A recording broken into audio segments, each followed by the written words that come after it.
Simplify చేయాలి. So మామూలుగా వీటిని యాడ్ చేసుకొని దీన్ని స్క్వేర్ చేసి సబ్ట్రాక్ట్ చేసి స్క్వేర్ చేసి అది ఎవరైనా చేస్తారండి. మినిమం ఒక హాఫ్ అన్ అవర్ టైం పడుతుంది, లేదంటే 15 minutes టైం పడుతుంది. మనకి ఎంత టైం ఉంటుంది? 30 seconds ఆర్ 40 seconds లో మనం దీన్ని సింప్లిఫై చేసి కరెక్ట్ ఆన్సర్ ని పెట్టేయాలి. అప్పుడే మనం మోర్ ప్రాబ్లమ్స్ ని కాంపిటేటివ్ ఎగ్జామ్ లో ఆన్సర్ చేయగలము. సో ఇది చూడగానే మనకు కొన్ని బేసిక్ ఫార్ములాస్ అనేవి ఐడియా రావాలి. ఇది ఎలా ఉందండి? A B, again AB repeat అయింది, ఏ బి.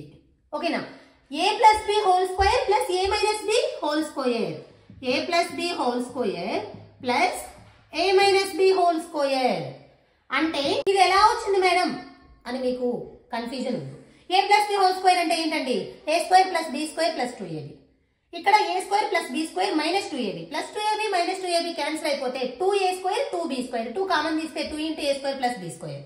ఓకే, సరే ఇప్పుడు నేను ఆ ఫార్ములాని అప్లై చేస్తున్నాను. 2 into 963 square plus 476 square. Okay, so ఇప్పుడు ఇది ఎలా మళ్ళీ కింద ఏముందండి? 963 స్క్వేర్ ప్లస్ 476 స్క్వేర్. ఇదే కదండి ఉంది.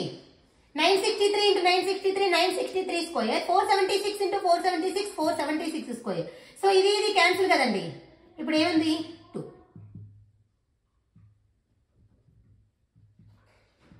ఓకే, సో ఎంత ఈజీగా సింప్లిఫై చేసామో అది అబ్జర్వ్ చేయండి. ఇలాంటి ఫార్ములాస్ అన్ని నేను ఇక్కడ డిస్ప్లే చేస్తున్నాను చూడండి, మీరు స్క్రీన్ షాట్ తీసుకోండి.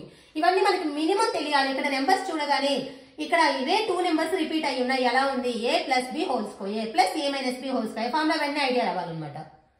ఓకే, అప్పుడు ఈజీగా సింప్లిఫికేషన్ అయిపోతుంది. కొన్ని మినిమం ఫార్ములాస్ అనేవి బేసిక్ ఫార్ములాస్ నేర్చుకోవాలి నెంబర్ సిస్టమ్ కి అర్థమెటిక్ లో.